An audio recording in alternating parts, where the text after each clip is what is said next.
মাসলাটা খুবই গুরুত্বপূর্ণ, এই জন্য বলছি।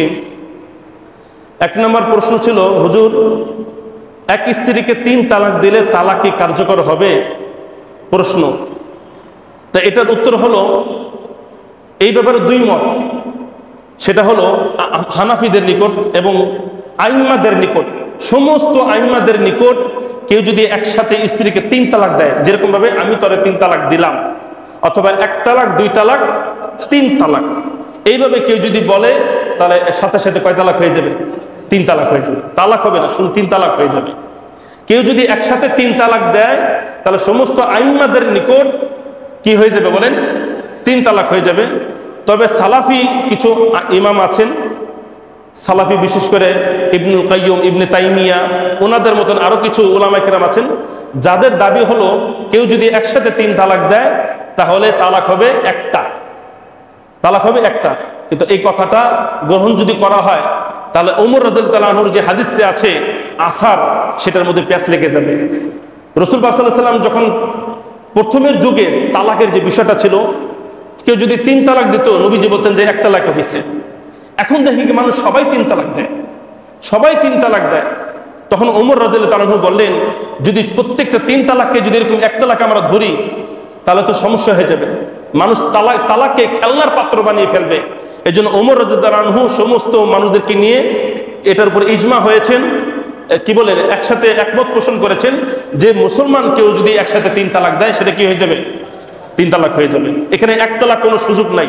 যদিও এটা রাষ্ট্রের আইনে 1 তালাক, এবং যারা নারীবাদী আছে তাদের মধ্যে 3 তালাক বললে 1 তালাক হবে, এটা কার্যকর হবে না।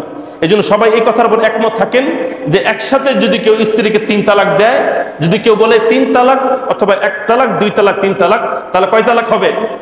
3 তালাক হবে। এই ব্যাপারে যদি আরো বিস্তারিত জানতে চান, তর্ক করতে চান, তাহলে আমার রুমে এসে। 2 নম্বর বিষয়, 3 তালাক প্রাপ্ত স্ত্রীর সাথে পুনরায় সংসার করার উপায় কি?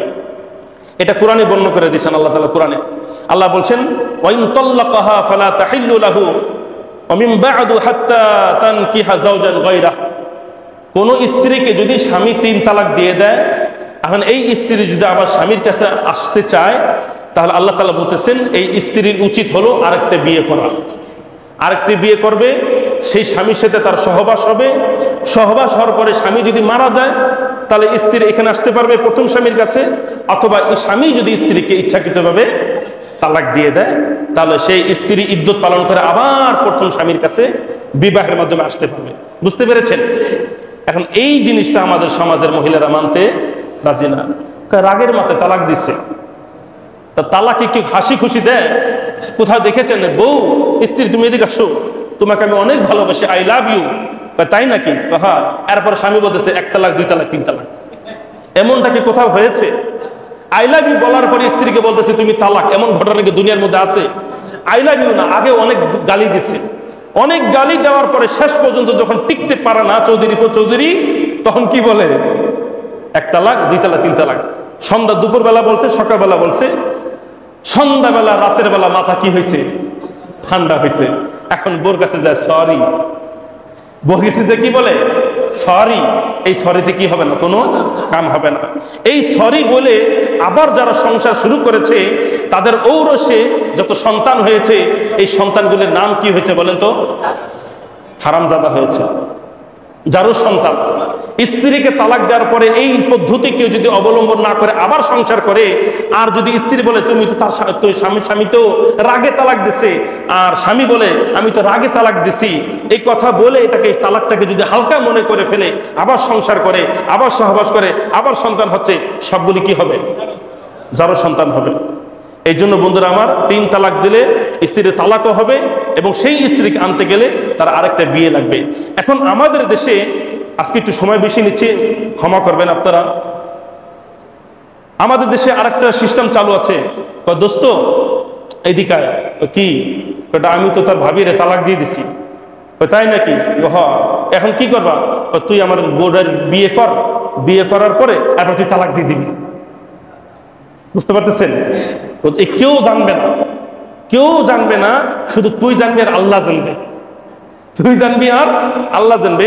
তাহলে দোস্ত আমি ভুলটা করে ফেলছি, এখন তুই বিয়ে করবি, বিয়ে করার পরে 1 সপ্তাহ বা 3 দিন এবার তুই স্যার এই করবি, তালাক দিয়ে দিবি, কোনো সমস্যা নাই। কোনো সমস্যা নেই। এটাকে বলা হয় চুক্তিভিত্তিক বিয়ে, চুক্তি ভিত্তিক বিয়ে, যেটাকে বলা হয় হালালা। কি বলে বলেন? হালালা করে, হালালা, হিলা, হিলা বলে যেটাকে, হিলা বিয়ে। হিলা বিয়ে, চুক্তি ভিত্তিক বিয়ে। দোস্ত তুই বিয়ে কর, আবার কিন্তু ছেড়ে দিবি, বেশি দিন রাখবি না, বেশি দিন রাখবি না, ছেড়ে দিবি। এইভাবে যারা বিয়ে করে এটা সম্পূর্ণ নিষেধ। শুধু নিষেধ না, হারাম। আল্লাহ নবী কি বলেছেন শোনেন, লাআনাল্লাহু আল মুহাল্লালা ওয়াল মুহাল্লালা লাহু। যেই ব্যক্তি হিলা করে, যার কারণে হিলা করে, দোনোটার উপর আল্লাহ তাআলার কি লানত। এই জন্য চুক্তি করে বিয়ে দিলেন, এরপরে সে তালাক দিল, এরপর আপনি বিয়ে করলেন, এই বিবাহ অনেকে বলেছেন কি এটা ঠিক না, এই চুক্তি ভিত্তিক বিয়ে এটা ঠিক না। গেল আরেকটি মাসালা, বলেছেন মৃত্যু ব্যক্তির জন্য সূরা মুলুক যদি পাঠ করা হয় তাতে কি ওই ব্যক্তির কবর আযাব মাফ হবে? এখানে শুনেন, হাদিসের মধ্যে আছে, মান ক্বারা তাবারাকাল্লাযী বিয়াদিহিল মুলকু মানাআহুল্লাহু মিন আযাবিল কবরি।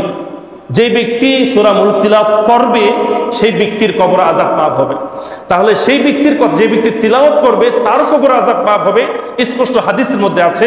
তবে কেউ যদি অন্যের জন্য সূরা মুলক তিলাওয়াত করে তাহলে এই সবটা তার কবরের মধ্যে যদি পৌঁছায় তাহলে হতে পারে এই সবের উসিলা আল্লাহ তাআলা কবর আযাব মাফ করতে পারেন, কিন্তু শিওর বলা যাবে না।